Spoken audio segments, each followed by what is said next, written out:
Hello, everybody. Today we'll start with our ninth lecture of Current Affair lecture series for the month of February 2024. So we'll start with economy in this lecture. So जो पहली news है it is economic nationalism in India. So what is the news? हमारे vice president जो हैं, honourable vice president जो हैं, उन्होंने ये कहा है कि economic nationalism is actually a quintessential part or a fundamental to economic growth of India. अब इकोनॉमिक नेशनलिज्म होता क्या है? So if we trace back economic nationalism we can trace back it to 17th and 18th century. वहाँ पे एक बंदा था which is known as Friedrich Rich. Who is he? ये एक जर्मन इकोनॉमिस्ट हैं जो कि एक थ्योरी लेकर आए जिसमें उन्होंने ये कहा कि between a man, between an individual and an entire humanity there stand one entity which is a nation. इनका कहना यह था कि जो भी इकोनॉमिक एक्टिविटी होनी चाहिए, जो भी इकोनॉमिक पॉलिसीज़ होनी चाहिए, वो नेशन को फोकस करके होने चाहिए. If we grow the nation तो इकोनॉमिकली इंडिविजुअल का भी ग्रोथ होगा एंड ह्यूमैनिटी भी प्रॉस्पर करेगी. सो ये डिफरेंट थ्योरी थी. एडम स्मिथ की जो थ्योरी है फ्री मार्केट की है उससे थोड़ी अलग थी, जो कि एक नेशन को फोकस करके थी, जिसके सेंटर में एक नेशन आता था. सो क्या कहा गया? बेसिकली ये कहा गया कि एक नेशन को प्रॉस्पेरिटी डेवलप करने के लिए उसका इंडस्ट्रियल डेवलपमेंट होना बहुत ज़रूरी है, और इंडस्ट्रियल डेवलपमेंट भी इस तरह होना चाहिए जहाँ पे जो नेशन है उसको बीच में फोकस किया जाए, उसको सेंटर में रखा जाए, इकोनॉमिक टैरिफ बैरियर्स क्रिएट किए जाएं, और उस टाइप की बाकी और चीज़ें भी उसी तरह इकोनॉमिक पॉलिसी में फॉर्म हो. इसके इफेक्ट क्या है? Let's assume if we don't take national economic nationalism, तो फिर उसके इल इफेक्ट्स क्या होंगे? बहुत मल्टीपल इल इफेक्ट्स हैं जो कि हमने ड्यूरिंग ब्रिटिश राज देखे भी हैं. We have suffered through these economic ill effects. One of this is deindustrialisation. जब बाहर से जब हम अपनी इंडस्ट्री को प्रमोट नहीं करेंगे, एज अ नेशनल पॉलिसी हम प्रमोट नहीं करेंगे, तो बाहर की इकोनॉमीज जो हैं वो उसे टेक ओवर कर सकती हैं and Indian economy can become unviable, which will make them non viable and will not be able to compete in the market, in the open market. Technological advancement कम हो जाएगा. ऑब्वियस सी बात है, जब एक इंडस्ट्री ग्रो नहीं करेगी तो टेक्नोलॉजी में इन्वेस्ट नहीं करेगी. उसके कारण जो R&D अपॉर्चुनिटीज़ हैं वो भी लूज़ आउट हम करेंगे. बहुत सारी कंट्रीज़ होंगी जो हमारे को टेक ओवर कर पाएंगी बिकॉज हमारी R&D इतनी ज़्यादा कॉम्पिटेंट नहीं होगी उनसे. Secondly, import dependence. This is something which we are suffering even right now. There are a number of countries, for example China, जिसके थ्रू हम सफ़र कर रहे हैं इम्पोर्ट डिपेंडेंस, बिकॉज हमारी होम ग्रोन इंडस्ट्री इतनी ज़्यादा केपेबल एज ऑफ टुडे नहीं है. Then reduction in employment opportunities. Remember something, a consumer based economy कभी भी हाईएस्ट एम्प्लॉयमेंट गिवर इकोनॉमी नहीं हो सकती. अगर आपको एक एम्प्लॉयमेंट बेस्ड इकोनॉमी चाहिए, एक ऐसी इकोनॉमी जो कोई बहुत ज़्यादा एम्प्लॉयमेंट प्रोवाइड करे, तो वो मैन्युफैक्चरिंग बेस्ड ही होनी होगी, सर्विस बेस्ड ही होनी पड़ेगी. होम बेस्ड इंडिजीनियस इकोनॉमी ही चाहिए आपको. एक कंज्यूमर ड्रिवन इकोनॉमी जहाँ पे आप इम्पोर्ट डिपेंडेंट हैं, ऑब्वियसली एट सम पॉइंट आप you can not be 100% import independent. हर चीज़ आप देश में नहीं बना सकते, मगर आपको बहुत ज़्यादा फोकस करना पड़ेगा कि ये चीज़ बहुत ज़्यादा लिमिटेड हो. आपके इंपोर्ट डिपेंडेंस बहुत लिमिटेड होनी चाहिए, जो अनफॉर्चुनेटली एज ऑफ टुडे नहीं है. हो रही है धीरे धीरे, मगर अभी भी बहुत काम बाकी है. Then again national security concern. जब आपकी पूरी इकोनॉमी बाहर के लोग चलाएंगे तो फिर आप अपने देश में सोवरेनिटी तो लूज़ करेंगे ही करेंगे. They will dictate your policies. Suzerainty इसी को कहते हैं. ये भी एक टर्म है, we will discuss it in some other lecture. National security concerns होंगे. Again coming back to the example of China, up to an extent USA as well. import dependence create national security concerns. Then national limited investment sources, क्योंकि आपके पास home grown industry नहीं होगी तो फिर ये होने वाला है. इफ़ वी तो ये these are some of the ill effects. These are important. ये आपके कॉन्सेप्ट बिल्डिंग के लिए काम आएंगे, क्योंकि इकोनॉमिक नेशनलिज्म कोई भी एक ऐसा टॉपिक नहीं है जो आपको किताबों में रेडीली अवेलेबल मिलेगा. इसीलिए इसको आपको अलग से पढ़ना पड़ेगा. And these 5 points if at all अगर मेंस में पूछा जाता है, then these 5 points will be a brownie point for you. 1 2 3 4 5 and 6 हो गए, माफ कीजिएगा 6 points. If we trace back economic nationalism basically Indian India, तो हमें ये बेसिकली मिलता है ब्रिटिश राज के टाइम से. उस समय जो उनकी पॉलिसीज थी were exploitative to India, and that जो उनका क्रिटिसिज्म था, number of people who rose to the occasion and started criticizing the British policy of that time, उस क्रिटिसिज्म में आपको इकोनॉमिक नेशनलिज्म की झलक मिलती है. Starting as early as 1830s in the writings of Raja Ram Mohan Roy, we see that negative of economic consequences जो British colonial rule के थे, उसकी क्रिटिसिज्म करते करते इकोनॉमिक नेशनलिज्म की बात की गई. Then number of other intellectuals who criticise British policy like Bhaskar Pandurang, Tarkhadkar, Govind Vithal Kunte, then Ramkrishna Vishwanath. ये नाम जो हैं ये इंपॉर्टेंट है, नामों को आप याद कर सकते हैं. वैसे तो इन पर डायरेक्ट क्वेश्चन नहीं आना चाहिए, लेकिन ये एलिमिनेशन में आपको मदद करेंगे. So do remember these names. So economic policy, then उसके बाद basically economic subordination. Economic nationalism किस चीज़ को टैकल कर रहा है? इकोनॉमिक सबॉर्डिनेशन को टैकल कर रहा है. ब्रिटिश राज में हमारी सबसे बड़ी शिकायत ये थी कि उन्होंने हमें सबॉर्डिनेट टू देयर इकोनॉमी कर दिया था. We were supplier of raw products and the consumer of finish products. So इसीलिए हमारा ग्रोथ नहीं हो रहा था, और उसी को टैकल करने के लिए इकोनॉमिक नेशनलिज्म इंपॉर्टेंट है, जो कि यहाँ पे हमें लिखा भी हुआ है. अगर आप यहाँ पे पढ़ेंगे, it developed in India with in the context of subordination of British. It also is associated with capitalist expansion of the world scale, first global, which was unequal in nature, consisting of flow of manufactured commodities out of Europe and primary products into Europe.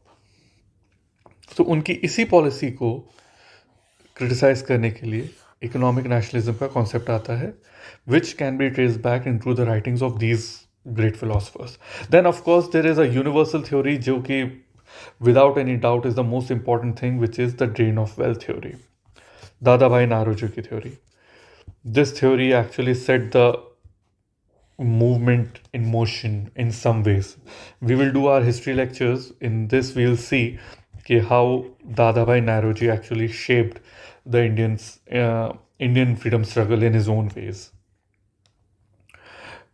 Then there are a number of other names as well, which is Dadabhai Naoroji, Mahadev Govind Ranade, Romesh Chandra Dutt, Gopal Krishna Gokhale, G. Subramanyam Iyer, G.V. Joshi, Bal Gangadhar Tilak and Surendranath Banerjee. इन सारे नामों को आप note करके रखें, इन सारे नामों को आप याद करें. These are very important names as far as economic criticism of British policies is concerned. So this will going to help you in elimination. This actually also de-industrialization की बात करते हैं, और ये इंडियन सबॉर्डिनेशन की बात करते हैं. ये यहाँ पे लिखा है डिपेंडेंट कॉलोनियल इकोनॉमी. वो ब्रिटिश के पूरे सेटअप में, जो ब्रिटिश इकोनॉमिक सेटअप था, उसमें पार्ट ज़रूर थी, but was a dependent economy from an independent economy earlier. So that is something which should be taken care of. अब ये इकोनॉमिक नेशनलिज्म जो है, ये आत्मनिर्भर Bharat, basically self reliant Bharat बनाने में हमारी मदद करता है. कैसे? सेम जो फंडामेंटल पॉइंट्स हैं जो हमने ऊपर क्रिटिसाइज किए, इन्हीं सारे पॉइंट्स को एड्रेस करते हुए. What are these points? Promoting domestic industry, of course. Taking care of your own industry makes you independent, powerful and self reliant in your own ways. So number of things like vocal for local, make in India, then आपका PLI scheme. These are some of the schemes which actually focuses on these things. यहाँ पे लिखी होनी चाहिए. These are, see, we have this product linked incentive scheme, then make in India, national infrastructure pipeline, insolvency and bankruptcy code. It is a very important reform as far as judicial system is concerned. बहुत लंबे समय से criticism है judicial reforms का. This is a very important initiative as far as bankruptcy code is concern. Then vocal for local, one district one product, benefits to MSME. Then second, this is the first point. Remember it as the first point. Second point is global supply chain. Global supply chain is a very important thing. If you make products, if you don't make them competitive, if you don't make them viable enough, it has no use.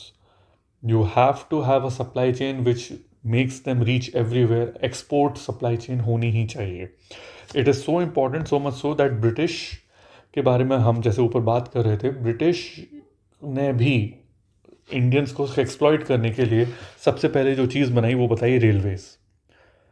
That was a supply chain route, ताकि वो ports तक आए, ports के through Europe जा सके. So that's how important global supply chain is to enhance competitiveness. Place it in global supply chain to ensure that हमारे products भी global supply chain में आए. अदरवाइज हम उन्हें बनाएंगे लेकिन वो अगर पहुंचेंगे नहीं तो दिक्कत है. इनमें सबसे इंपॉर्टेंट अगर कोई चीज़ है जो एक बहुत याद रखने वाली है, that is PM Gati Shakti national master plan. This is the most important thing. I will make a dedicated video on this, don't worry. But ये आपको याद रखना ही है. Read this policy by heart. ये पॉलिसी बहुत ज़रूरी है. Then there are multiple others. Bharatmala, Sagarmala परियोजना, of course integration of rivers and integrating the entire India with a common road network. Then multiple other things. Now third thing, which is strategic autonomy. हमने ऊपर बात करी national security की भी, वो भी इसी का पार्ट है. Strategic autonomy. If you are reliant on some other place, you can not ask them और you can not take care of your policies independent of their whims and wishes. वो आपकी पॉलिसीज़ को किसी ना किसी तरह effect करेंगे ही अगर आप उन पर डिपेंडेंट हैं. इसीलिए इम्पैक्ट बहुत ज़रूरी है कि आप इम्पोर्ट डिपेंडेंस को कम करें. 100% इम्पोर्ट डिपेंडेंस कम नहीं हो सकती, and which is not required as well, मगर इतनी करें ताकि वो आपके विद इन कंट्रोल रहे. ये देखिए यहाँ पे लिखा है, reduce the impact of Jio politics. Basically import dependence. India is building a capacity of strategic sectors such as defense, space, clean energy, digital services, and strengthening multi-level partnership which may reduce the impact of geopolitics and help frame independent foreign policies. ये चीज़ याद रखने वाली है. Then research and development. Of course research and development हर चीज़ के core में आता है. अगर आप रिसर्च एंड डेवलपमेंट करते रहेंगे तो आपका प्रोडक्ट मार्केट में वायबल रहेगा. सो टेक्नोलॉजिकल कैपेबिलिटीज जो कि एक रिसर्च एंड डेवलपमेंट के इकोसिस्टम को चला पाए, वो बहुत ज़रूरी है. और वो तभी आएगा जब एक मार्केट वाइबल होगा, इंडस्ट्री वाइबल होगी. इंडस्ट्री का स्ट्रांग होना उसके लिए बहुत ज़रूरी है. चलिए, with that this news gets concluded. Next is state government guarantees. So state government guarantees है क्या है ये न्यूज़? बेसिकली आरबीआई के एक वर्किंग ग्रुप है. आरबीआई ने एक वर्किंग ग्रुप का कॉन्स्टिट्यूट किया था जिसने रिकमेंडेशन किए हैं to sort out the issues related to state government की गारंटीज, जो स्टेट गवर्नमेंट गारंटीज एक्सटेंड करती है उनके लिए. फर्स्ट ऑफ ऑल, गारंटी है क्या? So guarantee is a legal obligation for a state to make payments and protect an investor lender from the risk of default by the borrower. Same definition जो कि एक individual के लिए definition है, वही definition state के लिए है. Nothing is different as far as principle is concern at least. तो अब हम इसमें देखेंगे मल्टीपल चीज़ें हैं. दो चीज़ें आपको याद रखनी चाहिए. पहले article 292 article 293. This gives power to union, this give power to state. क्या पावर देता है? Extends the executive power of the union to give guarantees. Guarantee देने की पावर. ये दोनों आर्टिकल्स के नाम याद रख लीजिए. दिस विल, बस इतना ही याद रखना है, इससे ज़्यादा आपको इसकी याद रखने की ज़रूरत नहीं है. नथिंग, ये नहीं आने वाला है इसके अलावा. तो स्टेट गवर्नमेंट बेसिकली किसे गारंटीज इशू करती है, किस बिहाफ पे गारंटी इशू करती है? स्टेट पीएसयूज को. State PSUs, cooperative societies, local level municipal governments, municipal corporations, वो अगर पैसे रेज करना चाहते हैं तो स्टेट गवर्नमेंट्स उनके बिहाफ पे गारंटीज देती हैं, which is called state guarantees. So इसमें क्या स्टेटस है अभी? तो करंट स्टेटस एक आरबीआई के वर्किंग ग्रुप ने बताया, which will see right now. It says that जो state wise data है for 2018 to 2021, it says that the state guarantees constitute less than 10% of the GSDP of the majority of the states. वो rise हो रही है, but as of now it is less than 10%. ये figure याद रखने की ऐसे बहुत ज़्यादा ज़रूरत नहीं है, कोई बहुत ज़्यादा आपको पूछने नहीं वाला, बट इतना याद रखें बस, लेस देन 10% है ना. जो गारंटी गिवन है स्टेट गवर्नमेंट के पास, जो 27 स्टेट्स हैं उनके हिसाब से 4% of their aggregate GDP at the end of 2021-2022 में दी गई थी. That is 4%. This is the latest.